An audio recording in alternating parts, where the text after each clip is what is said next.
Hello everyone, welcome to Study Tube. इस video में हम लोग देखने वाले हैं एनसीईआरटी साइंस का चैप्टर 2 और ये है अम्ल, क्षार और लवण यानी कि acid, base and salt.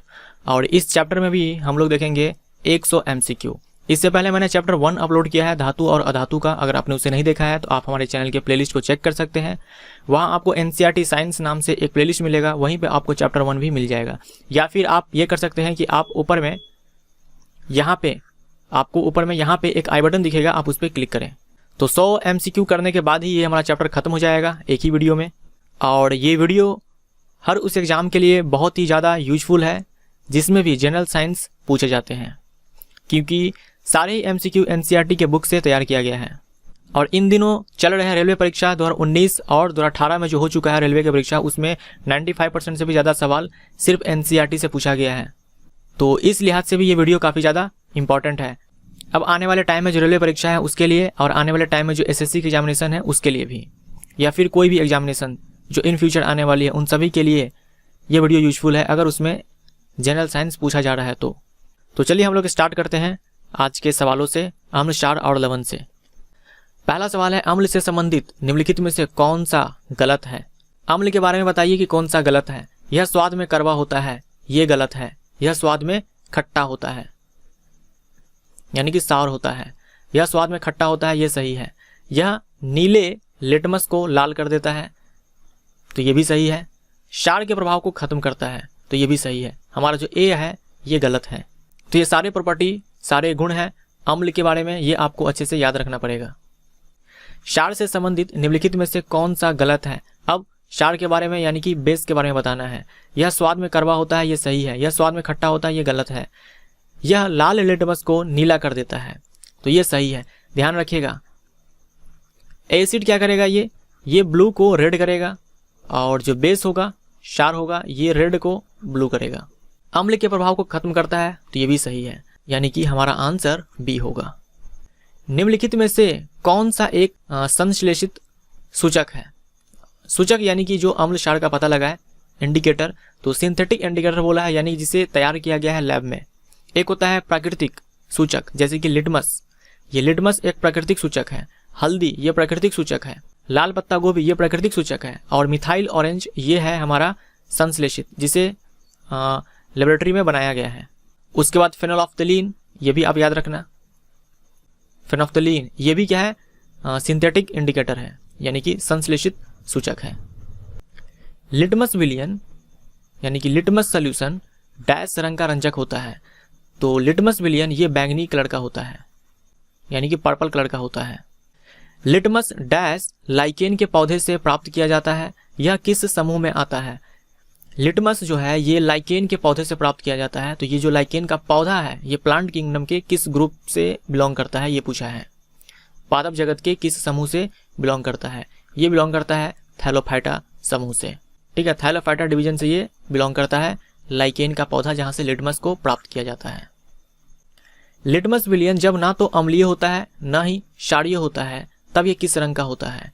Litmus विलियन ना तो अम्लीय हो ना क्षारीय हो, तब ये होता है बैंगनी कलर का, पर्पल कलर का। अगर लिटमस विलियन अम्लीय हो तब ये होगा लाल कलर का। अगर लिटमस विलियन क्षारीय हो तब होगा ये नीला रंग का। ये इंपॉर्टेंट क्वेश्चन है, ये आप अच्छे से ध्यान में रखना। अम्लीय होगा तो लाल, और क्षारीय होगा तो नीला, और जब ना ही अम्लीय हो ना ही क्षारीय हो तब बैंगनी कलर का होगा। ऐसे पदार्थ को क्या कहते हैं जिसके गंध से अम्लीय या क्षारीय प्रकृति का पता चलता है? यानी ये ऐसे पदार्थ होते हैं जिसका गंध अम्लीय प्रकृति में और क्षारीय प्रकृति में अलग अलग होता है। किसी में ज़्यादा होगा, मान लो किसी माध्यम अम्लीय प्रकृति है तो उसमें ज़्यादा होगा, क्षारीय में कम होगा, या फिर क्षारीय में ज़्यादा होगा तो किसी में होगा ही नहीं। इस तरह से ये पता लगा लेता है कि कहाँ पे अम्लीय प्रकृति पाया जा रहा है, माध्यम पाया जा रहा है, कहाँ पे क्षारीय माध्यम है। तो इस तरह के पदार्थ को हम लोग बोलते हैं गंधीय सूचक। ठीक है, ऑल फैक्ट्री इंडिकेटर्स। अम्ल क्षार से अभिक्रिया कर डैश बनाता है और हाइड्रोजन गैस निकालती है। अम्ल क्षार से अभिक्रिया कर क्या बनाता है और हाइड्रोजन गैस निकालती है? ये लवण बनाता है, यानी कि सॉल्ट। एसिड, बेस ये आपस में रिएक्शन करेगा और सॉल्ट का निर्माण करेगा, साथ में हाइड्रोजन गैस यहाँ पे रिलीज होती है। एग्जाम्पल के लिए आप समझ सकते हो, यहाँ पर एसिड HCl ले लो, बेस ले लो सोडियम हाइड्रोक्साइड, यहाँ से क्या बना, NaCl और यहाँ पर रिलीज होती है, इवॉल्व होती है हाइड्रोजन गैस। जब धातु के कार्बोनेट और बाइकार्बोनेट अम्ल से अभिक्रिया करते हैं तब लवण और जल के साथ कौन सी गैस उत्पन्न होती है? धातु के कार्बोनेट के तौर पे आप क्या ले सकते हो? सोडियम कार्बोनेट ले सकते हो। ये सोडियम कार्बोनेट है। ये क्या करेगा? HCl से मान लो रिएक्शन करेगा, बोला है अम्ल से अभिक्रिया करता है, और क्या बनाएगा? सॉल्ट बनाएगा। सॉल्ट के तौर पर NaCl बनेगा, साथ में बनेगा वाटर, और साथ में कार्बन डाइऑक्साइड गैस बनती है। और सेम फंडा होगा बाइकार्बोनेट के केस में, यहाँ भी सेम प्रोडक्ट आएगा, NaCl H2O CO2। याद रखिएगा बैलेंस नहीं है, बैलेंस अगर करेंगे तो सबके बगल में जो स्टोइकोमेट्रिक कोफिशिएंट होगा वो अलग अलग आएगा। इस केस में कुछ और आएगा, इस केस में कुछ और आएगा, तो बैलेंसिंग पे मैं नहीं जा रहा हूँ बिल्कुल भी। तो आपने देखा कार्बन डाइऑक्साइड गैस रिलीज होती है। बहुत ही इंपॉर्टेंट है ये क्वेश्चन, आप ध्यान में रखना। कार्बन डाइऑक्साइड हमारा राइट आंसर होगा। चूने के पानी से डैश गैस प्रवाहित करने पर यह दूधिया हो जाता है। चूने का पानी बोले तो कैल्शियम हाइड्रोक्साइड को बोलते हैं, ठीक है, कैल्शियम हाइड्रोक्साइड को चूना का पानी बोलते हैं। तो जब इससे कार्बन डाइऑक्साइड गैस प्रवाहित की जाती है तब ये बनाता है कैल्शियम कार्बोनेट, ठीक है, व्हाइट PPT। और ये व्हाइट होता है इसीलिए हम बोलते हैं कि यह दूधिया कलर का हो जाता है। तो कार्बन डाइऑक्साइड हमारा राइट आंसर है। कार्बन डाइऑक्साइड जहरीला गैस नहीं है, ना ये जलता है, ना ही जलने में सहायता करता है, हेल्प करता है। चूने के पानी से अत्यधिक मात्रा में कार्बन डाइऑक्साइड गैस प्रवाहित करने पर डैश बनता है। मैंने अभी आपको बताया चूने के पानी यानी कि स्लैक्ट लाइम, कैल्शियम हाइड्रोक्साइड। ये कैल्शियम हाइड्रोक्साइड जब कार्बन डाइऑक्साइड के साथ रिएक्शन करता है तब बनाता है कैल्शियम कार्बोनेट। ये सॉलिड होता है और ये व्हाइट PPT होता है, यानी कि व्हाइट PPT का मतलब समझ रहे हो? PPT कहने का मतलब ये जल में घुलनशील नहीं है। ये अगर आप जल में डालोगे तो ये नीचे बैठ जाएगा बॉटम पे, और इसी के कारण हम बोलते हैं, कैल्शियम कार्बोनेट के कारण ही हम बोलते हैं कि कैल्शियम हाइड्रोक्साइड से कार्बन डाइऑक्साइड प्रवाहित करने पर ये दूधिया कलर का हो जाता है, क्योंकि ये कैल्शियम कार्बोनेट बनाता है। बोला यहाँ पर यह है कि कार्बन डाइऑक्साइड यहाँ एक्सेस में है, यानी कि ज़्यादा अमाउंट में है। कैल्शियम हाइड्रोक्साइड ये कार्बन डाइऑक्साइड से रिएक्शन करेगा और सारा कैल्शियम हाइड्रोक्साइड खत्म हो चुका है, कार्बन डाइऑक्साइड बना चुका है, लेकिन कार्बन डाइऑक्साइड एक्सेस में, ये अभी बचा हुआ है। तो अब क्या होगा? ये कार्बन डाइऑक्साइड जो कैल्शियम कार्बोनेट बना है इसके साथ रिएक्शन करेगा और आगे क्या बनाएगा? ये बनाएगा कैल्शियम बाइकार्बोनेट, ठीक है, कैल्शियम बाइकार्बोनेट। CaHCO3 का होल ट्वाइस है और ये वाटर सोल्यूबल है, ये जल में घुलनशील है। जो कैल्शियम बाइकार्बोनेट था, जो कैल्शियम कार्बोनेट था, ये जल में घुलनशील नहीं था, ये जल में घुलनशील है। तो कैल्शियम बाइकार्बोनेट हमारा राइट आंसर होगा। निम्नलिखित में से कौन कैल्शियम कार्बोनेट का विविध रूप है? कैल्शियम कार्बोनेट यानी कि CaCO3, इसी को हम लोग लाइम स्टोन भी बोलते हैं, इसी को हम लोग चौक बोलते हैं, और इसी को हम मार्बल बोलते हैं। चौक जिससे हम बोर्ड पर लिखते हैं। तो उपर्युक्त तो सभी हमारा राइट आंसर होगा। AOT कहने का मतलब ऑल ऑफ द एबव। अम्ल और क्षारक अभिक्रिया करके लवण और जल बनाते हैं, इसे डैश कहा जाता है। एसिड बेस रिएक्शन करता है, सॉल्ट वाटर बनाता है, तो इस रिएक्शन को हम लोग बोलते हैं उदासीनीकरण अभिक्रिया यानी कि न्यूट्रलाइजेशन रिएक्शन। धातु ऑक्साइड अम्ल के साथ अभिक्रिया करके सॉल्ट बनाता है, साथ में जल बनाता है, अतः धात्विक ऑक्साइड को डैश भी कहते हैं। एक एग्जाम्पल के थ्रू मैं आपको बताता हूँ। मान लो ये मैग्नीशियम ऑक्साइड है, धातु ऑक्साइड बोल रखा है, तो मैग्नीशियम धातु है और इसका ऑक्साइड मैग्नीशियम ऑक्साइड। यहाँ से मैंने इसका रिएक्शन करवा दिया HCl से अम्ल के साथ, ये अम्ल बोल रखा है, तो ये बनाएगा सॉल्ट बनाएगा ये मैग्नीशियम डाइक्लोराइड MgCl2, साथ में H2O। और हमने क्या पढ़ा था? हमने पढ़ा कि एसिड बेस से रिएक्शन करेगा और बनाएगा सॉल्ट प्लस वाटर। तो ये तो सॉल्ट बना, साथ में यहाँ एसिड भी है, लेकिन यहाँ बेस के जगह पर मैग्नीशियम ऑक्साइड है। इसका मतलब क्या हुआ कि ये जो मैग्नीशियम ऑक्साइड है ये बेस की तरह बिहेव किया, एक क्षारक की तरह बिहेव किया, तभी तो ये क्षारक अम्ल से अभिक्रिया करके सॉल्ट वाटर बनाया। इसीलिए हम बोलते हैं कि ये जो धातु के ऑक्साइड होते हैं ये क्षारकीय प्रकृति के होते हैं, बेसिक होते हैं। जब कॉपर ऑक्साइड तनु HCl के साथ यानी कि डाइल्यूट HCl के साथ अभिक्रिया करता है तब यह विलयन नील हरित रंग का हो जाता है। यह डैश बनने के कारण होता है, यह कॉपर क्लोराइड बनने के कारण होता है। कॉपर ऑक्साइड तो आप यहाँ पर ले सकते हो CuO, या फिर ये क्यूप्रिक ऑक्साइड है, आप चाहे तो क्यूप्रस ऑक्साइड भी ले सकते हो। उसके साथ क्या लिया? डाइल्यूट HCl, डाइल्यूट HCl, तब यहाँ पर बनेगा CuCl प्लस वाटर। ये क्या धातु का ऑक्साइड है, तो ये बेस होगा और ये हो गया एसिड। तो बेस और एसिड आपस में रिएक्शन किया, ये बनाया सॉल्ट और ये बनाया वाटर।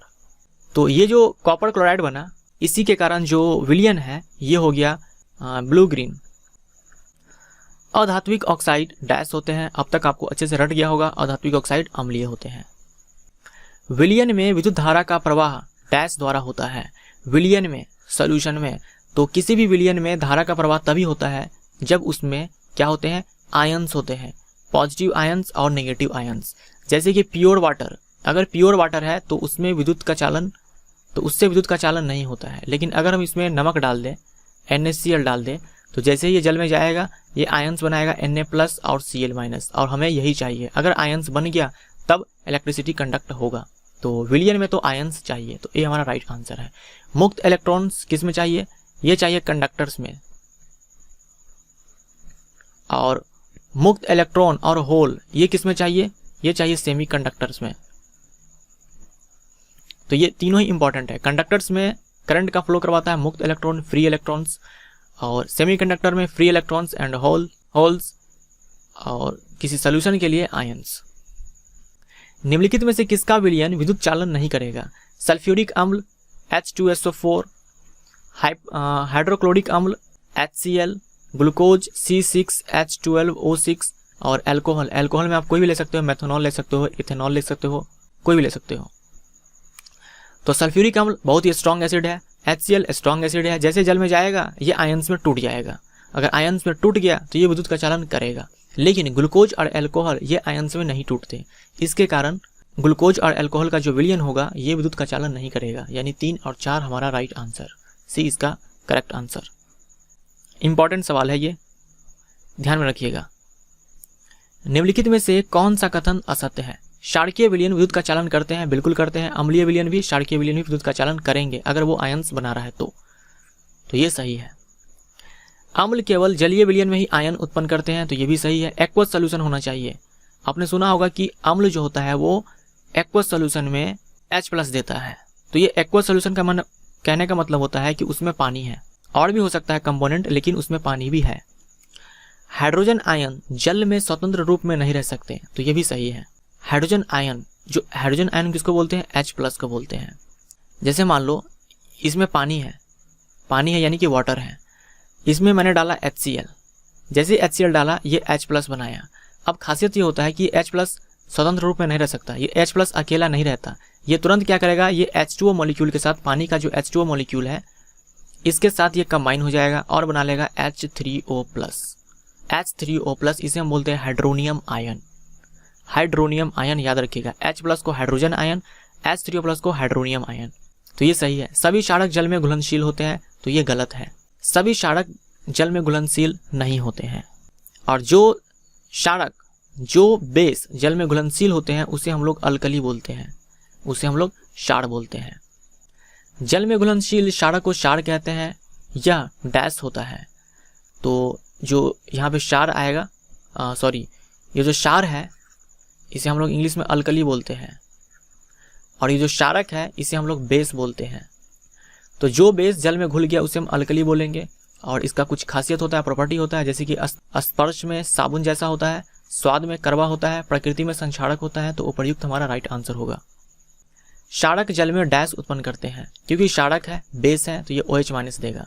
एसिड H+ देगा, एसिड H+ देगा या फिर H3O+, दोनों में से आप कोई भी बोल सकते हो, दोनों ही सही होगा। दीपक प्रयोगशाला में जल में सल्फ्यूरिक अम्ल मिलाने जा रहा था, तभी उसके शिक्षक ने उसे सावधान किया और कहा कि मजबूत अम्ल या क्षारक को हमेशा जल में धीरे धीरे और लगातार हिलाते हुए मिलाना चाहिए, क्योंकि जल में अम्ल या क्षारक के घुलने की प्रक्रिया अत्यंत डैश होती है। ये होती है ऊष्माक्षेपी। ऊष्माक्षेपी को हम लोग बोलते हैं एक्जोथर्मिक। और एक होता है ऐसा रिएक्शन जिसमें हीट चाहिए होता है, इसे हम लोग बोलते हैं एंडोथर्मिक। सवाल ये कह रहा था कि ये कहना चाह रहा है कि ये अगर जल है, अगर आप चाहते हो इसमें एसिड मिलाना, जैसे कि HNO3 हो गया, जैसे कि H2SO4 हो गया, ये सब स्ट्रॉन्ग एसिड, अगर आप चाह रहे हो कि इसमें एसिड मिलाना तो आप धीरे धीरे मिलाओ और किसी इंस्ट्रूमेंट का यूज करके इसे आप हिलाते रहो। यानी जिस तरह से हम चीनी डाल करके पानी में उसको चम्मच से हिलाते हैं, ठीक वैसे ही धीरे धीरे इसको हिलाना है और धीरे धीरे ये अम्ल को, ये एसिड को वाटर में ऐड करना है।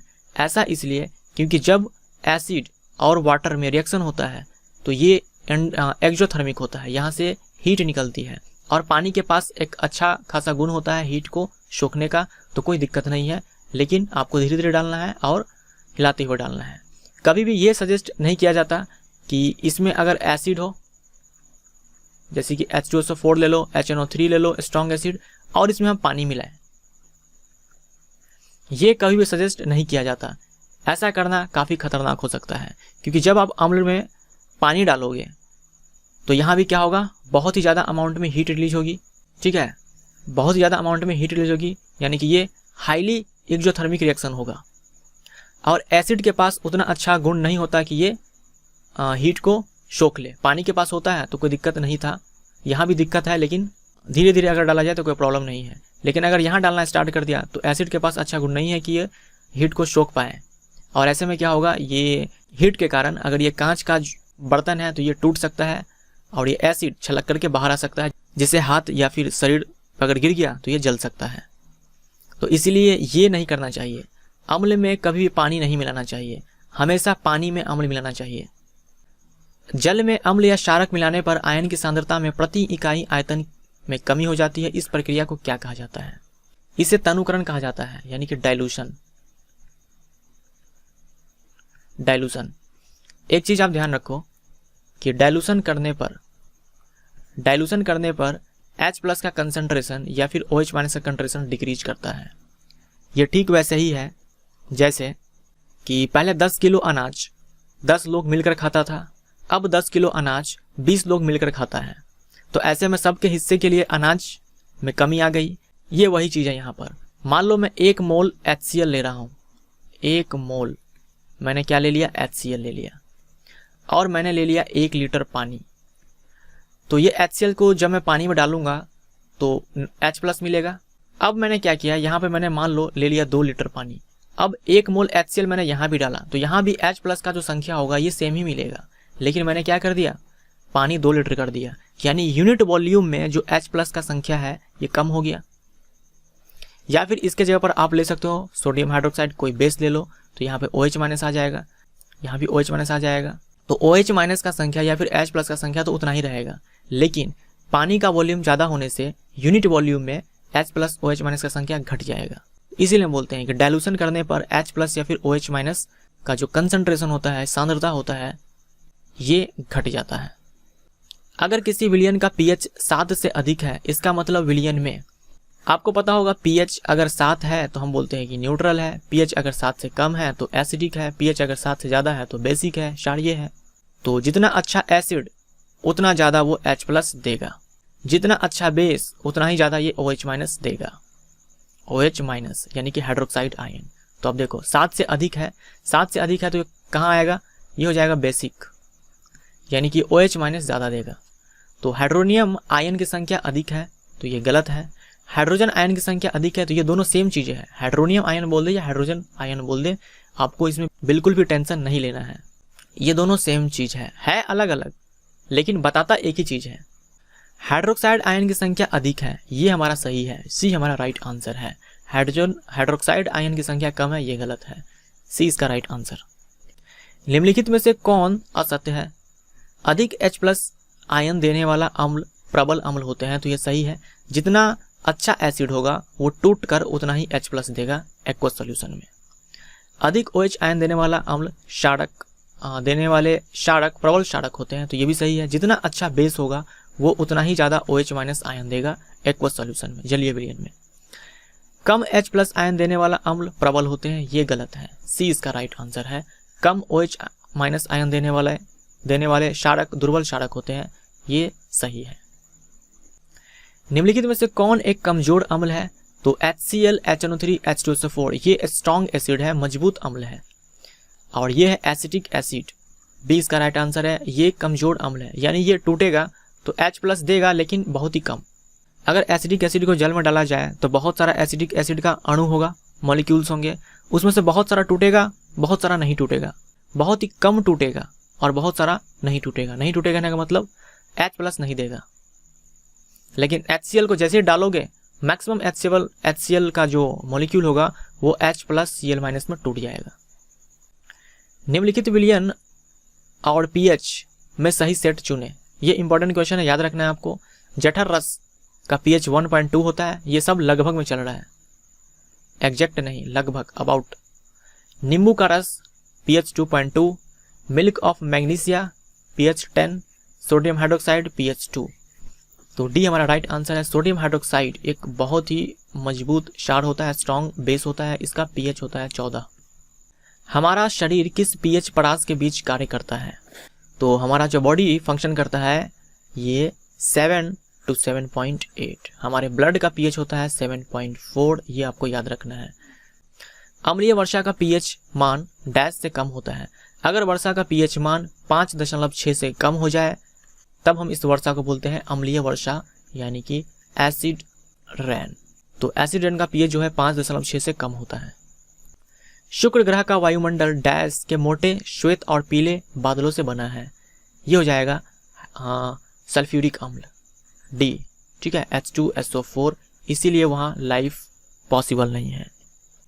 अपच की स्थिति में हमारा उदर अत्यधिक मात्रा में कौन सा अम्ल उत्पन्न करता है जिससे उदर में दर्द और जलन का अनुभव होता है? हमारे पेट में खाना को पचाने में HCl हाइड्रोक्लोरिक अम्ल सहायता करता है, लेकिन जब हमारे पेट में खाना नहीं पचता है तब यही HCl ज़्यादा अमाउंट में बनने लगता है जिससे हमारे पेट में दर्द और जलन का अनुभव होता है। तो ये हाइड्रोक्लोरिक अम्ल हमारा राइट आंसर है। हाइड्रोक्लोरिक अम्ल हमारे पेट में जो पेप्सिन एंजाइम होता है इसको एक्टिवेट करता है ताकि ये पेप्सिन प्रोटीन को पेप्टॉन्स में तोड़े। साथ में ये HCl जो हमारे पेट में बैक्टीरिया वगैरह होता है जो खाने के साथ चला आता है उसको भी मार गिराता है, क्योंकि कोई भी लिविंग ऑर्गेनिज्म ये ज़्यादा एसिडिक मीडियम को बर्दाश्त नहीं कर पाएगा, ये उसमें जिंदा नहीं रह पाएगा। और HCl तो काफ़ी स्ट्रॉन्ग एसिड है, इसमें बैक्टीरिया कैसे जिंदा रह पाएगा? तो ये बैक्टीरिया को मार गिराने और पेप्सिन को एक्टिवेट करने में काफ़ी ज़्यादा सहायक होता है। लेकिन यही जब ज़्यादा बन जाए तब ये पेट में दर्द और जलन का फीलिंग देता है। तो इसे ख़त्म करने के लिए हम लोग एक बेस का यूज करते हैं जिसे हम लोग बोलते हैं एंटासिड। एंटासिड के रूप में हम लोग मिल्क ऑफ मैग्नीशिया ले सकते हैं। ये क्या करेगा? ये बेस है, तो जो जरूरत से ज़्यादा एसिड बन गया हुआ है उसके साथ रिएक्शन करेगा और उसके इफेक्ट को खत्म कर देगा, न्यूट्रलाइजेशन रिएक्शन करके, उदासीनीकरण अभिक्रिया करके। अपच के उपचार के लिए निम्न में से किस औषधि का उपयोग होता है? तो ये क्या हो जाएगा? एंटासिड। एग्जाम्पल याद रखना, मिल्क ऑफ मैग्नीशिया का यूज किया जाता है। इसके अलावा और भी एंटासिड्स आते हैं, लेकिन आपके बुक में मिल्क ऑफ मैग्नीशिया दे रखा है, इसीलिए आपके लिए ये इंपॉर्टेंट है। इसे मैग्नीशियम हाइड्रोक्साइड भी बोलते हैं। Milk of magnesia, magnesium hydroxide. मुंह का pH जब डैश से कम हो जाता है तब दांतों का क्षय प्रारंभ हो जाता है। तो जो हमारा दांत होता है ये बना होता है कैल्शियम फॉस्फेट का, Ca3PA4 का होल ट्वाइस, इंपॉर्टेंट है ये कैल्शियम फॉस्फेट ये जल में घुलनशील होगा या नहीं होगा? बताइए। ये वाटर सल्यूबल है या नहीं है? बिल्कुल नहीं है। अगर वाटर सल्यूबल होता तो जैसे हम पानी में डालते तो घुल जाता, सारा दांत तो ऐसे ही खत्म हो जाता।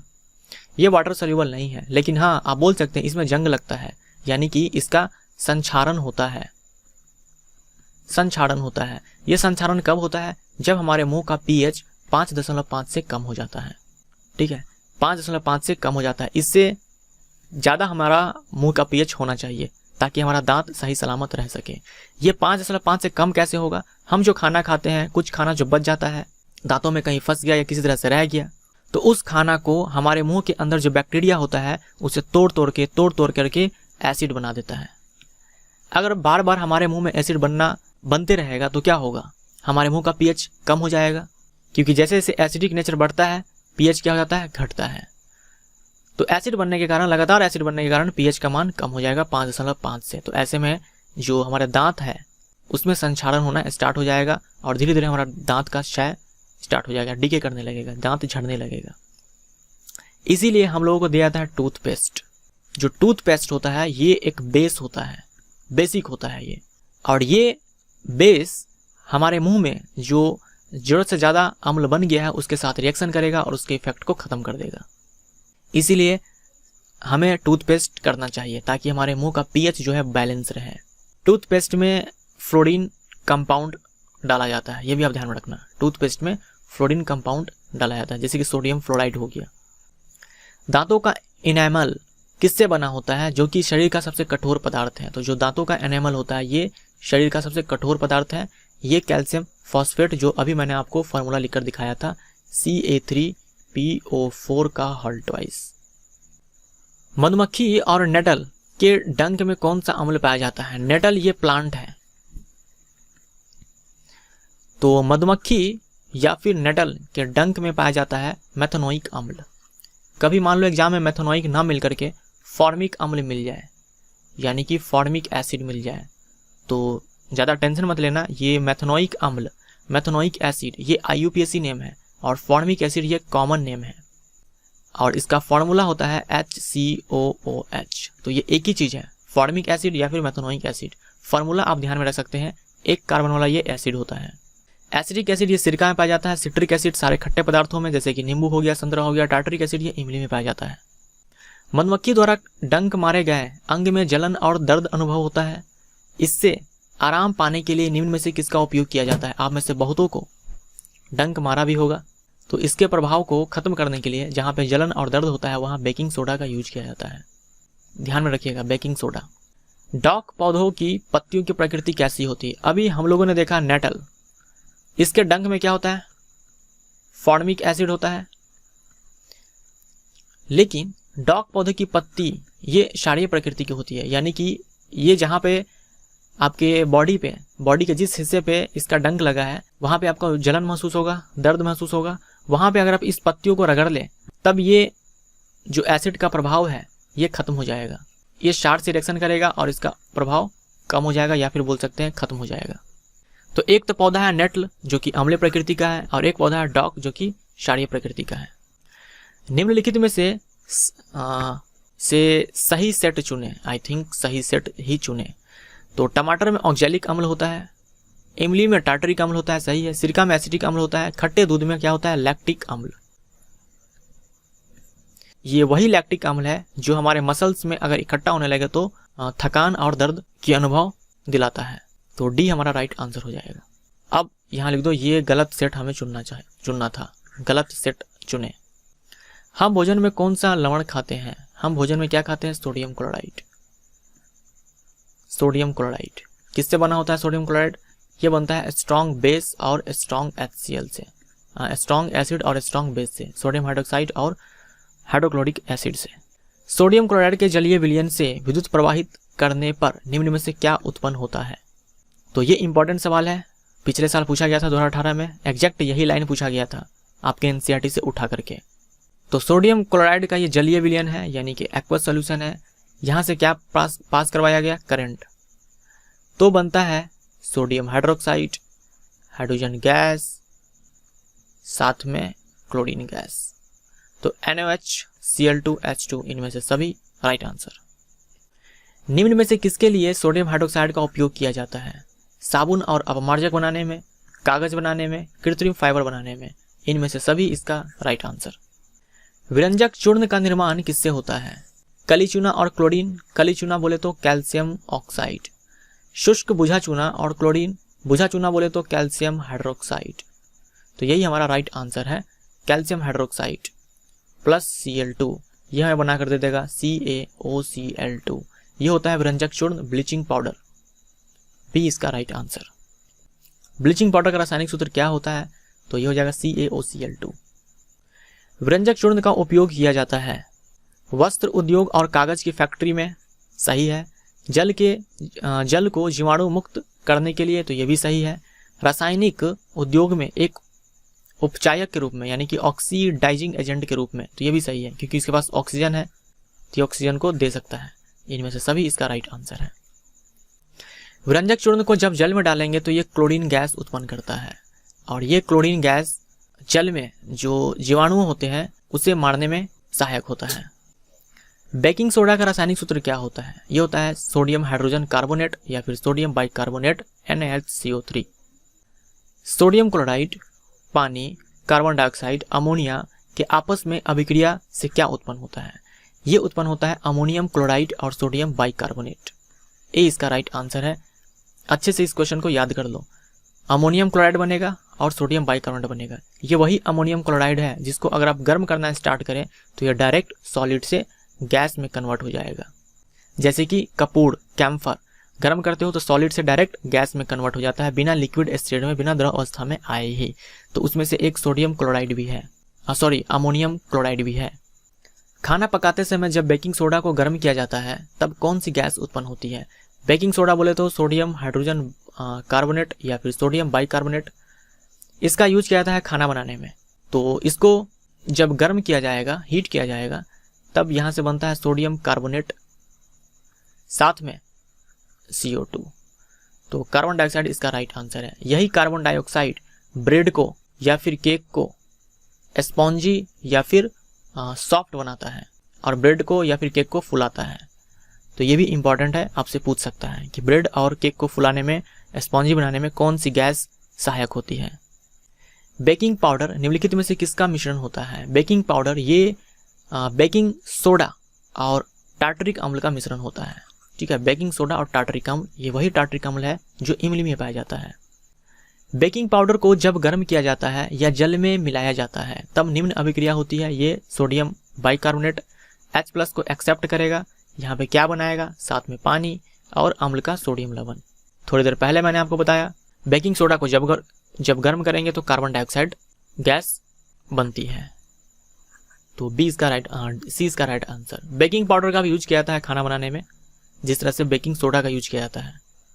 नेक्स्ट है, बेकिंग सोडा का उपयोग किसमें किया जाता है? सोडा अम्ल अग्निशामक में, सही है। एंटासिड के संघटक के रूप में एंटासिड बनाने में बेकिंग सोडा का यूज किया जाता है, सही है।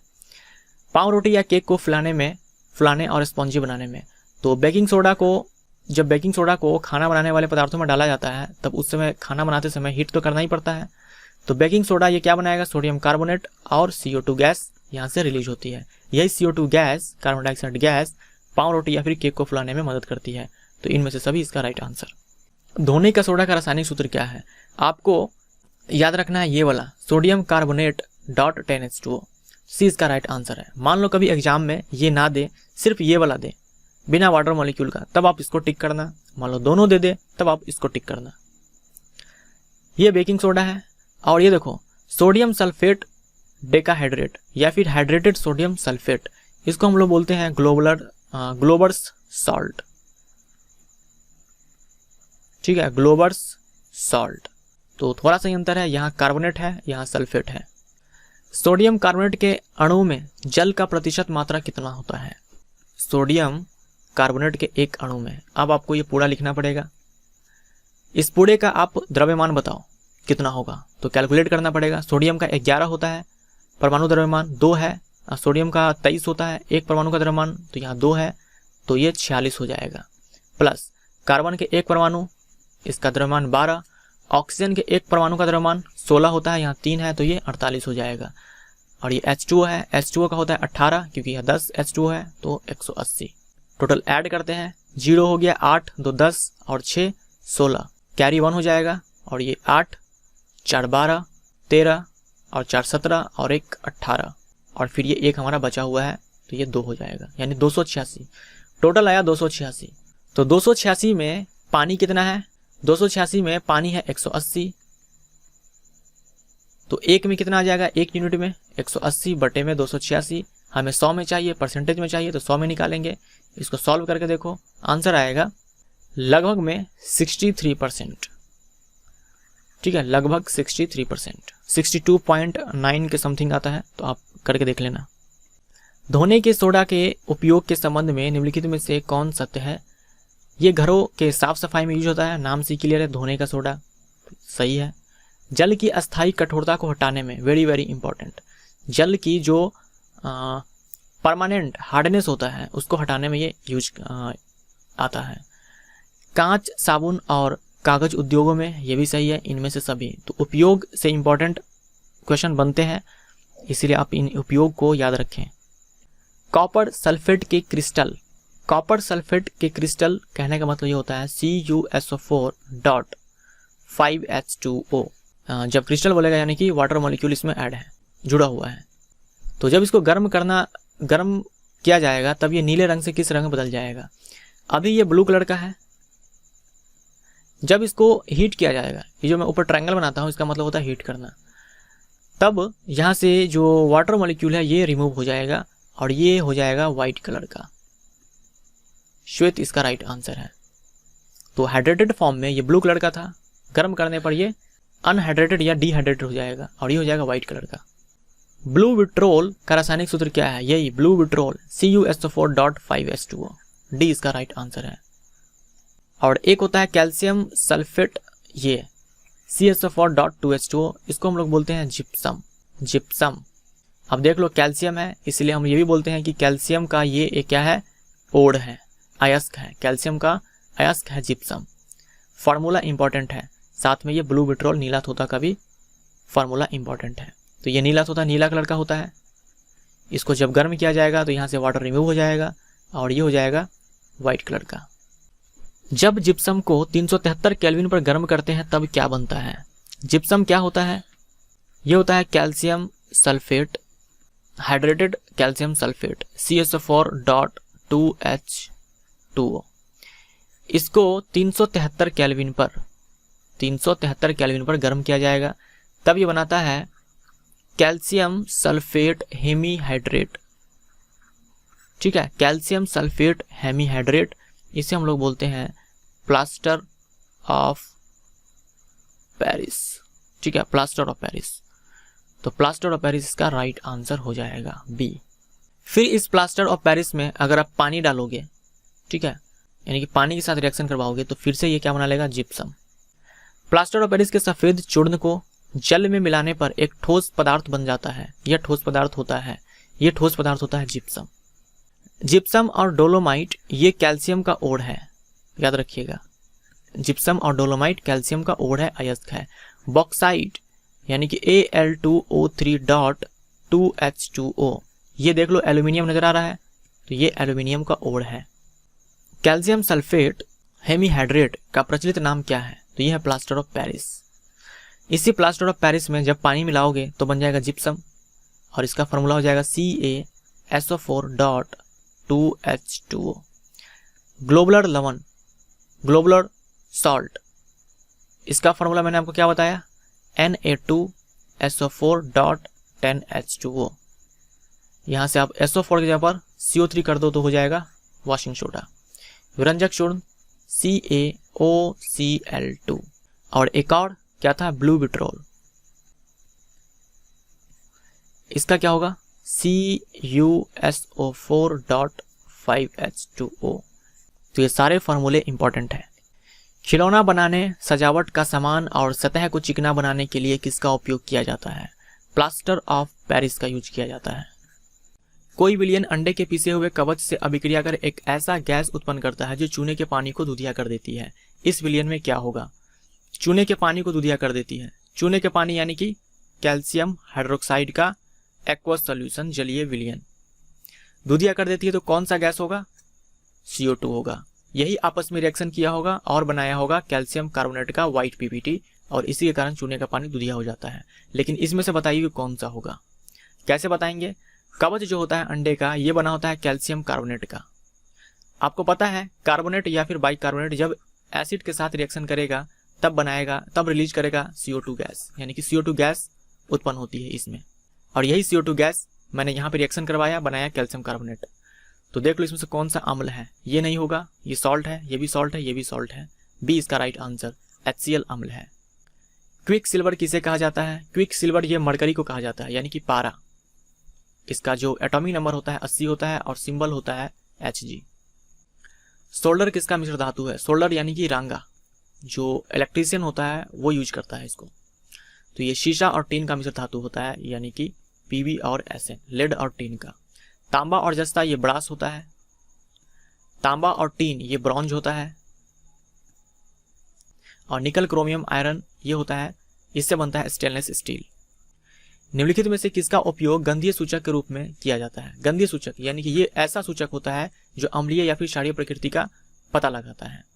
इसके गंध से पता चल जाता है कि अम्लीय माध्यम है या फिर क्षारीय माध्यम है।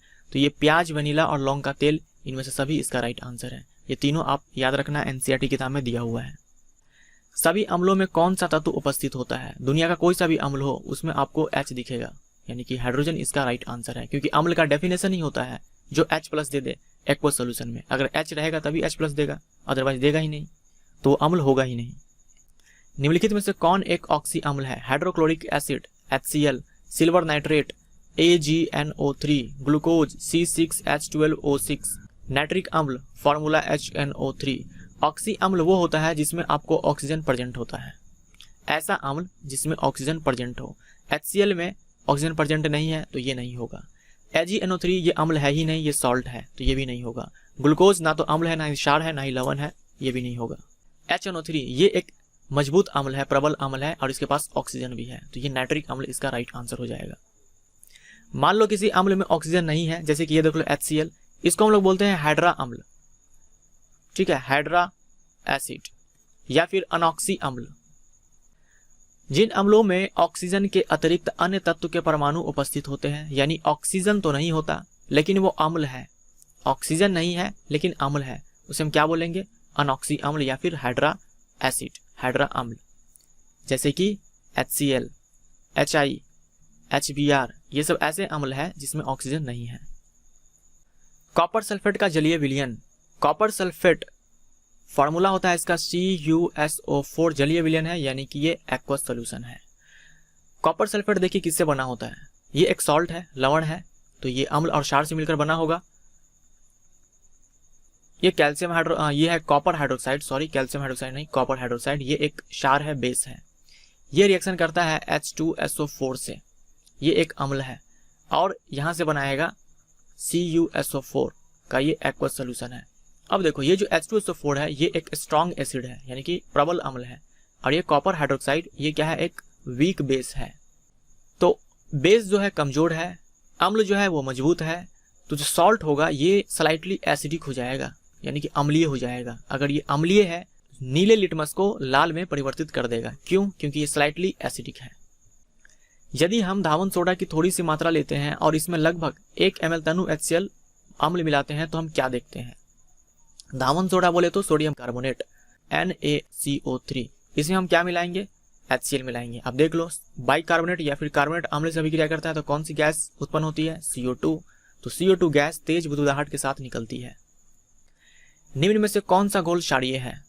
ये जो आप ब्रैकेट देख रहे हो इसको बोलते हैं कंसंट्रेशन, ठीक है, कंसंट्रेशन, सांद्रता। तो जब कोई घोल न्यूट्रल होता है उसमें H+ आयन का कंसंट्रेशन ये होता है 10⁻⁻7 मोल पर लीटर, और OH- का कंसंट्रेशन भी इतना ही होता है, बराबर होता है 10⁻⁻7 मोल पर लीटर। मान लो घोल जो है एसिडिक है, तब क्या हो जाएगा? H+ आयन का कंसंट्रेशन हो जाएगा 10⁻⁻7 मोल पर लीटर से ज्यादा, यानी कि 1 लीटर सोल्यूशन में H+ आयन का अमाउंट होगा 10⁻⁻7 मोल। अगर मान लो सोल्यूशन बेसिक है, तब ये H+ आयन का कंसंट्रेशन ये 10⁻⁻7 मोल पर लीटर से कम होगा। तो हमारे केस में क्षारीय बोल रखा है, तो ए हमारा राइट आंसर हो जाएगा। तो एक तो pH होता है कि pH मान देकर के पूछ लिया जाता है कि कौन अम्लीय है और क्षारीय है, और आपसे ऐसे भी पूछा जा सकता है। साधारण नमक का pH कितना होता है? साधारण नमक बोले तो NaCl, सोडियम क्लोराइड, ये 7 होता है। कभी कभी पूछ लिया जाता है कि जो साधारण नमक होता है ये कौन से एसिड कौन से बेस से मिलकर बना होता है, तो ये बनता है बेस होता है सोडियम हाइड्रोक्साइड NaOH, और एसिड होता है HCl। दोनों ही स्ट्रॉन्ग बेस और स्ट्रॉन्ग एसिड है, इसीलिए इसका pH 7 होता है। pH बराबर एक फॉर्मूला आपसे पूछा है इसमें, -log H+ आयन का कंसंट्रेशन। इसकी जगह पर pOH भी आप लिख सकते हो, -log OH- का कंसंट्रेशन, ठीक है। तो -log H+, क्योंकि pH पूछा है। अगर pOH पूछता तो ये हम आंसर करते। बस आप फॉर्मूला इसको रट कर रखो, हो गया, और कुछ नहीं करना है। कमरे के तापमान पर बोले तो 25 डिग्री सेल्सियस पर pH + pOH का मान कितना होता है? ये आप याद रख सकते हैं। pH और pOH का वैल्यू होता है 7, सम करने पर, माफ कीजिएगा 14। तो सी इसका राइट आंसर होगा। मान लो किसी सॉल्यूशन का pH 7 है तो इसका pOH कितना हो जाएगा, 14 में से घटा दोगे। मान लो अगर 6 है तो pOH कितना हो जाएगा, 8 हो जाएगा। यानी कि 25 डिग्री सेल्सियस पर इस दोनों का सम 14 ही आएगा। और टेम्परेचर चेंज के साथ pH स्केल चेंज होता है, लेकिन ये बहुत ही कम होता है, इसलिए हम इग्नोर करके चलते हैं और हम 25 डिग्री सेल्सियस पर ही बात करते हैं। मिल्क ऑफ मैग्नीशिया का जो pH होता है ये होता है 10, यानी कि इसका pOH कितना हो जाएगा, 4। अम्ल और क्षारक वह पदार्थ है जो जलीय घोल में क्रमशः हाइड्रोजन आयन और हाइड्रोक्साइड आयन देता है। ये किसका सिद्धांत है? तो हम लोगों को तो पता ही है कि अम्ल जलीय घोल में हाइड्रोजन आयन देगा और क्षारक ये हाइड्रोक्साइड आयन देगा। तो ये किसने ये सिद्धांत दिया था? ये दिया था आर्हेनियस ने। ठीक है, आर्हेनियस नामक वैज्ञानिक ने। निम्नलिखित में से किसे आप एक प्रोटॉन कह सकते हैं? तो ये हो जाएगा हमारा H+। ये क्या है? ये एक प्रोटॉन है। कैसे प्रोटॉन है? देखिए, हाइड्रोजन में आपको क्या क्या मिलेगा? इस हाइड्रोजन में आपको एक इलेक्ट्रॉन मिलेगा, एक प्रोटॉन मिलेगा और न्यूट्रॉन तो इसमें होता ही नहीं है। ठीक है, 0 न्यूट्रॉन। इसमें से भी इलेक्ट्रॉन निकलकर बाहर चला गया, इलेक्ट्रॉन निकलकर बाहर चला गया, तभी तो ये एक प्लस आया है। इलेक्ट्रॉन निकलकर जब बाहर चला गया, अब इसके पास बचा ही क्या? न्यूट्रॉन तो पहले भी नहीं था, इलेक्ट्रॉन चला ही गया, बचा प्रोटॉन। इसीलिए हम H+ को प्रोटॉन बोलते हैं। उस पदार्थ को क्या कहते हैं जो किसी दूसरे पदार्थ को प्रोटॉन देने की क्षमता रखता है? उस पदार्थ को हम लोग अम्ल बोलते हैं। जैसे HCl है, ये क्या देगा? ये अम्ल है, तो ये क्या देगा? H+ देगा। जिसको भी जरूरत होगा उसको ये H+ देगा, तो H+ ही तो प्रोटॉन है, तो प्रोटॉन देने की क्षमता रखने वाले को हम लोग अम्ल बोलते हैं। अगर किसी विलयन का pH मान 5 से बढ़कर 7 हो जाए तो विलयन की अम्लता 5 से 7 हो गया, pH मान बढ़ गया, यानी कि जो अम्लता है वो घट जाएगी। तो बढ़ जाएगी तो पहले ही काट दो। अब देखो, 1 यूनिट से अगर बढ़ता pH मान, तब हम बोलते हैं अम्लता 10 गुना कम हो जाएगी। अगर 2 यूनिट से बढ़ा तब 100 गुना कम हो जाएगी। अगर 3 यूनिट से बढ़ा तो 1000 गुना कम हो जाएगी। अब देख लो, आपके केस में 5 से 7 हुआ है, 2 यूनिट से बढ़ गया है, 2 यूनिट से बढ़ गया है, तो हमारा आंसर हो जाएगा कि अम्लता पहले की 100 गुना कम हो जाएगी, यानी कि सी इसका राइट आंसर, सॉरी बी इसका राइट आंसर। ठीक है, 100 गुना कम हो जाएगी। तो ये आपको ध्यान रखना है। pH वैल्यू अगर 1 यूनिट से बढ़ेगा तो जो H+ आयन का कंसंट्रेशन होता है वो फैक्टर ऑफ 10 से डिक्रीज कर जाता है, यानी 10 के फैक्टर से कम हो जाएगा। यानी कि जो H+ आयन का जो कंसंट्रेशन है वो पहले का 1/100 हो जाएगा। ठीक है, जब 5 था उसका 1/100 हो जाएगा pH 7 होने पर। ये इस सवाल का मतलब है। निम्नलिखित में से कौन गलत है? क्षार मिथाइल ऑरेंज को पीला कर देता है। ये मिथाइल ऑरेंज, फेनोल्फ्थलीन, ये सब क्या है? सिंथेटिक इंडिकेटर है, एसिड बेस का पता लगाता है। तो क्षार मिथाइल ऑरेंज को पीला कर देता है, तो ये बिल्कुल सही है। इंपॉर्टेंट क्वेश्चन है, इसको अच्छे से ध्यान में रखिएगा। अम्ल मिथाइल ऑरेंज को लाल कर देता है, ये भी सही है। मिथाइल ऑरेंज को पीला कर देगा क्षार और लाल कर देगा अम्ल। अम्ल से फेनोल्फ्थलीन का रंग नहीं बदलता। जो फेनोल्फ्थलीन होता है ये कलरलेस होता है, इसका जो विलयन होता है कलरलेस होता है। अगर आप उसमें एसिड डाल भी दो तो कलर चेंज नहीं होगा। यानी फेनोल्फ्थलीन विलयन से हमें अम्ल के बारे में पता नहीं चल सकता, क्योंकि वो अपना कलर को चेंज नहीं करता है। तो ये भी सही है। और हाँ, अगर क्षार डाल दो उसमें तब उसका कलर पिंक हो जाएगा, यानी कि गुलाबी हो जाएगा। तो इसमें लिखा है कि हरा कर देता है, तो ये गलत है। डी इसका राइट आंसर होगा। किसके सिद्धांत के अनुसार क्षारक वह पदार्थ है जो किसी दूसरे पदार्थ से प्रोटॉन ग्रहण करने की क्षमता रखता है? थोड़ी देर पहले हम लोगों ने देखा था, जो प्रोटॉन है H+ है, ये जो देता है वो क्या होता है? एसिड होता है। और जो इसको एक्सेप्ट करता है वो क्या होगा? बेस होगा, यानी कि क्षार होगा। ये जो थ्योरी है, ये जो कॉन्सेप्ट है, ये दिया था ब्रॉन्स्टेड एंड लॉरी ने। 2 साइंटिस्ट है, ब्रॉन्स्टेड एंड लॉरी। इन्होंने कहा था कि जो पदार्थ प्रोटॉन देगा वो अम्ल होगा, जो लेगा वो क्षार होगा। निम्नलिखित में से कौन गलत है? सभी क्षारक जल में विलय नहीं होते, तो ये बिल्कुल सही है। जैसे कि ZNO धातु का ऑक्साइड बेसिक होता है, तो ये भी क्या है? क्षारक है। Al2O3 ये भी क्षारक है, लेकिन ये सब जल में नहीं घुलता है, तो ये हमारा सही है। सभी क्षारक जल में विलय नहीं होते। जल में घुलनशील क्षारक को क्षार कहते हैं, ये भी सही है। जो क्षारक जल में घुल गया उसे हम क्षार कहेंगे, अल्कली बोलेंगे। यानी जो बेस डिजॉल्व हो गया वाटर में उसे हम अल्कली बोलेंगे। जैसे Na2O, जैसे CaO, calcium oxide, sodium oxide, MgO, magnesium oxide, ये सब जल में घुलता है। जल में घुलने के बाद ये बनाएगा सोडियम हाइड्रोक्साइड, ये बनाएगा कैल्शियम हाइड्रोक्साइड, ये बनाएगा मैग्नीशियम हाइड्रोक्साइड। इस सबको हम बोलेंगे अल्कली यानी कि क्षार। तो ये सही है। सभी क्षारक क्षार कहलाता है, तो ये हमारा हो गया गलत। सभी क्षारक क्षार नहीं कहलाएगा, जो क्षारक जल में घुलेगा वही क्षार कहलाएगा, और सभी क्षार क्षारक कहलाता है, ये सही है। ये सब क्या है? ये सब अल्कली है, क्षार है, लेकिन क्षारक भी तो है। क्षार तो इसलिए है क्योंकि ये क्षारक जल में घुल रहा था। तो ये क्वेश्चन थोड़ा ध्यान में रखिएगा, ठीक है। सी इसका राइट आंसर। निम्नलिखित में से कौन सा क्षारक क्षार भी है, यानी कौन सा इसमें से बेस बताना है कि अल्कली भी है। ZNO, ठीक है, ये बेस है बट अल्कली नहीं है। ये बेस है लेकिन अल्कली नहीं है। ये बेस है लेकिन अल्कली नहीं है, क्योंकि ये जल में घुलनशील नहीं है। डी हमारा राइट आंसर। ये हो जाएगा हमारा अल्कली यानी कि क्षार। निम्नलिखित में से कौन एक कास्टिक सोडा है जिसका उपयोग साबुन बनाने में और पेट्रोलियम के शुद्धिकरण में किया जाता है। कास्टिक सोडा होता है सोडियम हाइड्रोक्साइड। निम्नलिखित में से कौन सा गलत है। दूध का pH 6.8 होता है, तो ये सही है।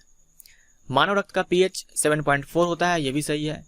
मानव लार का pH 6.4 होता है, ये भी सही है। ब्लैक कॉफी का pH 10 होता है, ये गलत है। ब्लैक कॉफी का pH होता है 5.0। तो जितने भी यहाँ पर pH वैल्यू दे रखा है ये NCERT की किताब में दे रखा है, ठीक है। NCERT क्लास 12 की बुक में ये दे रखा है।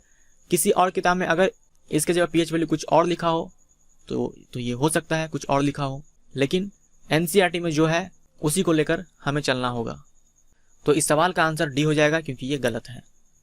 पोटास एलम के सूत्र, पोटास एलम के एक सूत्र इकाई में जल का कितना अणु उपस्थित होता है। पोटास एलम, तो ये होता है 24। फॉर्मूला देखिए क्या होता है पोटास एलम का, K2SO4 डॉट Al2SO4 का होल थ्राइस डॉट 24H2O। ये होता है पोटास एलम। 24 आपको मॉलिक्यूल मिलेगा पानी का, जल का। पोटेशियम सल्फेट, एल्यूमिनियम सल्फेट और वाटर। पोटेशियम नाइट्रेट यानी कि KNO3, ठीक है, KNO3 का उपयोग निम्न में से किस में किया जाता है। गन पाउडर बनाने में, आतिशबाजी के सामान बनाने में, उर्वरक के रूप में, मांस मछली के संक्षारण में। तो हमारा आंसर ABC ये सब में किया जाता है, डी में नहीं किया जाता। यहाँ थोड़ा सा करेक्शन कर लो, किस में नहीं किया जाता होना चाहिए, किस में नहीं किया जाता। तो डी हमारा होगा मांस मछली के संक्षारण में, इसमें नहीं किया जाता, बाकी इस तीनों में किया जाता है। उस विलयन को क्या कहते हैं जिसमें कम मात्रा में अम्ल या क्षार मिलाने पर उसका pH मान में कोई परिवर्तन नहीं होता। उसे हम लोग कहेंगे बफर सोल्यूशन, बफर विलयन। एक बफर विलयन हमारा ब्लड है। हम इतने सारे खट्टे पदार्थ खाते हैं लेकिन हमारे ब्लड का pH जो है वो चेंज नहीं होता है। इसका कारण है कि ब्लड जो है हमारा वो बफर विलयन है, ठीक है, याद रखिएगा। बफर सोल्यूशन वो सोल्यूशन होता है जिसमें अगर आप कम अमाउंट में एसिड या बेस मिला दे तो उसका pH पर कोई प्रभाव नहीं पड़ता है। निम्नलिखित में से किसे एक सार्वत्रिक सूचक कहा जाता है। तो यह है pH स्केल। ये बहुत सारे सिंथेटिक इंडिकेटर से मिलकर बना होता है pH स्केल। इसे हम लोग यूनिवर्सल इंडिकेटर बोलते हैं। निम्नलिखित में से किसका pH मान गलत है। शराब का pH ये होता है 3.0 से 3.4। चूने का पानी, यानी कि चूने का पानी बोले तो लाइम वाटर, कैल्शियम हाइड्रोक्साइड, तो 10.5 होता है इसका pH। समुद्र का पानी 7.8।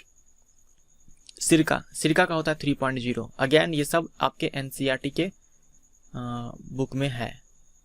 तो डी इसका राइट आंसर है। सिरका में होता है एसिटिक एसिड CH3COH और इसका pH होता है 3.0 यानी कि 3।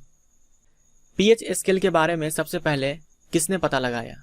तो ये जो वैज्ञानिक थे इनका नाम है सोरेनसन। 1mHCl विलयन का pH मान लगभग कितना होता है। 1mHCl कहने का मतलब ये हुआ कि कोई विलयन है, इसके 1 लीटर में HCl 1 मोल है, तब इस विलयन का pH मान कितना होगा, ये इस सवाल का मतलब है। मान लो 2m HCl होता, तब हम ये बोलते हैं कि 1 लीटर विलियन में सॉल्यूशन में 2 मोल HCl है। तो इसका सिंपल मतलब ये होता है, कैपिटल M का मतलब कि 1 लीटर सॉल्यूशन में कितना मोल सॉल्यूट प्रेजेंट है।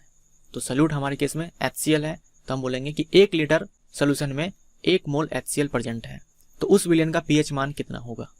उस विलियन का pH मान होगा 0। ठीक है, ये आपके NCERT का क्वेश्चन है।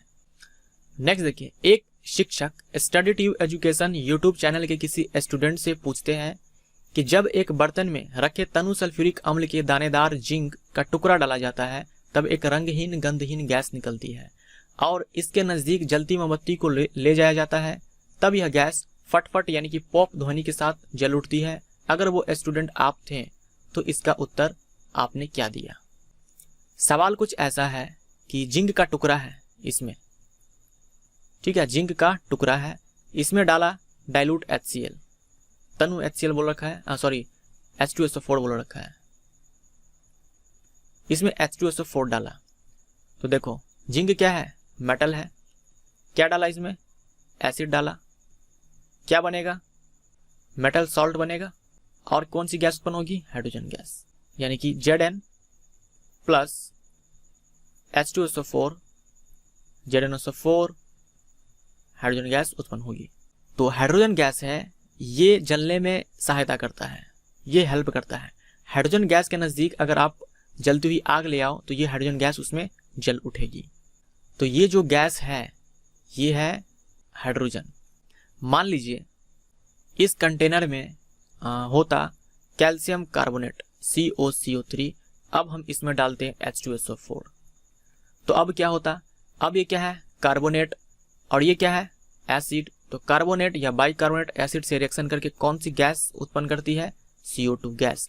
ऐसे केस में अगर आप मोमबत्ती को लाते इसके नज़दीक तो वो बुझ जाती, ठीक है, बुझ जाती, क्योंकि कार्बन डाइऑक्साइड ना ही जलती है ना ही जलने में मदद करती है, लेकिन हाइड्रोजन गैस तो जलती है।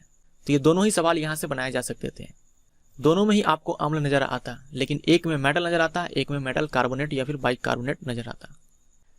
निम्नलिखित में से गलत कथन को चुनें। सभी धातुएं तनु अम्ल से अभिक्रिया कर हाइड्रोजन गैस उत्पन्न करते हैं, तो ये सही है। सभी धातुएं क्षार से अभिक्रिया कर हाइड्रोजन गैस उत्पन्न करते हैं, सभी धातुएं क्षार से अभिक्रिया कर हाइड्रोजन गैस उत्पन्न करते हैं, तो ये गलत है। धातुएं क्षार से अभिक्रिया कर हाइड्रोजन गैस उत्पन्न नहीं करते, लेकिन कुछ कुछ धातु करते हैं, इसीलिए हम ये बोल सकते हैं कुछ धातुएं क्षार से अभिक्रिया कर हाइड्रोजन गैस उत्पन्न करते हैं, ये सही है। अगला है 1MnOH सोडियम हाइड्रोक्साइड का pH मान 14 होता है, तो ये हमारा करेक्ट है। अगेन 1MnOH का मतलब समझ गए कि अगर 1 लीटर सोल्यूशन है तो इसमें 1 मोल सोडियम हाइड्रोक्साइड है, ये होता है इसका मतलब। अगर मान लो 2m होता तो कैपिटल M, तब हम बोलते कि 1 लीटर सोल्यूशन में 2 मोल HCl है, सोडियम हाइड्रोक्साइड है। निम्नलिखित में से कौन एक दर्द निवारक यानी कि पेन किलर दवा है? एंटासिड, ये अपच का इलाज करता है, यानी कि जब हाइपर एसिडिटी हमारे पेट में होता है तब एंटासिड दिया जाता है, तो ये तो होगा नहीं। एनाल्जेसिक, ये हमारा सही आंसर है, ये पेन किलर है, दर्द निवारक दवा का ये टाइप है एनाल्जेसिक। एंटीसेप्टिक, एंटीसेप्टिक आप स्किन पे लगाते हो जिसको आप मरहम बोलते हो। मान लो आपकी स्किन पे घाव वगैरह हो गया तो उस पर बैक्टीरिया ना लगे, उस पर किसी प्रकार का कोई अदर माइक्रो ऑर्गेनिज्म ना पनपने लगे, इसलिए हम क्या करते हैं, उसमें मरहम लगाते हैं स्किन पे, वो होता है एंटीसेप्टिक। तो एंटीसेप्टिक ये कोई एक एंटीसेप्टिक हो गया या फिर एंटासिड हो गया, एनाल्जेसिक हो गया या फिर इनमें से कोई भी हो गया, ये किसी एक दवा का नाम नहीं है, ये टाइप है। अब एंटीसेप्टिक में बहुत तरह के दवा आते हैं, तो ये एक टाइप है। अगला है 10 ml NOH विलियन को पूरी तरह से उदासीन करने के लिए 8 ml HCl दिया जाता है, तो 20 ml NOH विलियन को उदासीन करने के लिए कितनी मात्रा में HCl चाहिए होगा? 10 ml को न्यूट्रलाइज करने के लिए 8 ml HCl चाहिए, तो 1 ml को न्यूट्रलाइज करने के लिए 8/10, तो 20 ml को न्यूट्रलाइज करने के लिए 8/10 गुने में 20, बस ये यूनिटरी मेथड लगाना था आपको। 16 ml हमारा राइट आंसर होगा, 16 ml HCl चाहिए हमें। प्लास्टर ऑफ पेरिस को आर्द्ररोधी बर्तन में रखा जाता है क्योंकि प्लास्टर ऑफ पेरिस का फॉर्मूला बताइए। CaSO4 हाफ H2O, ये प्लास्टर ऑफ पेरिस होता है। इसको हम लोग ऐसे कंटेनर में रखते हैं जिसमें नमी ना आ पाए, आर्द्ररोधी यानी कि मॉइस्ट प्रूफ बर्तन में रखते हैं। इसका कारण ये होता है कि अगर प्लास्टर ऑफ पेरिस में अगर आप वाटर मिला दें तो ये उसके बाद ये जिप्सम बना लेगा, जिप्सम यानी कि CaSO4.2H2 ये बना लेगा और ये कठोर पदार्थ होता है। तो देख लो, ऑप्शन पढ़ते हैं। यह जल को अवशोषित कर कठोर पदार्थ बनाएगा, तो ये सही है, क्योंकि यह जल के संपर्क में आने पर जिप्सम में बदल जाएगा, तो ये भी सही है। जल को अवशोषित कर यह अनुपयोगी हो जाएगा, तो अगर ये जिप्सम बन गया कंटेनर के अंदर, कठोर पदार्थ बन गया, तो फिर ये बेकार हो जाएगा, तो ये सही है। इनमें से सभी इसका राइट आंसर है। तो ध्यान रखिएगा, प्लास्टर ऑफ पेरिस में पानी मिलाने पर यह कठोर पदार्थ बन जाता है। क्षारकीय लवण बना होता है, ये लवण है, साथ में इसके पास है कैसा नेचर, बेसिक नेचर है, यानी कि क्षारकीय है। तो लवण बनता है एसिड प्लस बेस से, क्योंकि ये क्षारकीय है, यानी कि बेस मजबूत होगा, अम्ल कमजोर होगा। तो देख लो, मजबूत क्षार से, कमजोर अम्ल से, 20 का राइट आंसर है। मान लो एसिडिक होता तो अम्ल मजबूत होता, क्षार कमजोर होता। ये दे रखा है आपको calcium sulphate .XH2O plus YH2O, और ये बनाता है कैल्शियम सल्फेट .ZH2O। तो बताइए इसका मान क्या होगा, square root of X plus Y plus Z। तो देखिए ये क्या है, Z क्या होगा यहाँ पे, ये आपको पता चल रहा होगा कि ये क्या है, जिप्सम। जिप्सम में यहाँ पे क्या होता है, 2 होता है, फॉर्मूला में लिखता हूँ यहाँ पे, CaSO4.2H2O। उसके बाद ये है प्लास्टर ऑफ पेरिस, CaSO4.12H2O। यहाँ से हमको बनाना है जिप्सम। बताइए इसमें कितना वाटर मॉलिक्यूल ऐड करना पड़ेगा, हमें यहाँ 2 वाटर मॉलिक्यूल चाहिए, तो यहाँ पर 3/2H2O। CaSO4, यहाँ पर CaSO4 वाटर मॉलिक्यूल, यहाँ 2 मॉलिक्यूल चाहिए, तो यहाँ पे हाफ मॉलिक्यूल और यहाँ पे 3/2 मॉलिक्यूल, ये इसको हम जोड़ेंगे तो ये 2 मॉलिक्यूल आ जाएगा। तो X का मान हो गया हमारा हाफ, X का मान हो गया हाफ, Y का मान 3/2, Z का मान 2, तो इसका स्क्वायर रूट आ जाएगा 2, 4 का स्क्वायर रूट 2, तो 20 का राइट आंसर। कठोर जल को मृदु करने के लिए निम्न में से किस यौगिक का उपयोग किया जाता है, यानी कि हार्ड वाटर को सॉफ्ट करने के लिए किसका उपयोग किया जाता है। तो ये है Na2CO3.10H2O, यानी कि सोडियम कार्बोनेट। तो ए इसका right answer, sodium carbonate. PH मान से संबंधित सही सेट चुने। छोटी आंत 7.4, टूथपेस्ट 8.0, टमाटर जूस 4.2। तो ये सभी सही है, ठीक है। ABC ये तीनों ही करेक्ट है। ये सारे वैल्यू आपको याद रखने पड़ेंगे, एग्जाम में पूछे जाते हैं। तो ये चैप्टर हमारा यहीं पे कंप्लीट होता है 100 MCQ करने के बाद। अगर वीडियो पसंद आए तो लाइक कीजिए, शेयर कीजिए, चैनल सब्सक्राइब कीजिए और बेल आइकन दबाइए हमारे नए लेटेस्ट वीडियो का नोटिफिकेशन पाने के लिए। मिलते हैं अगले चैप्टर में। Thank you so much.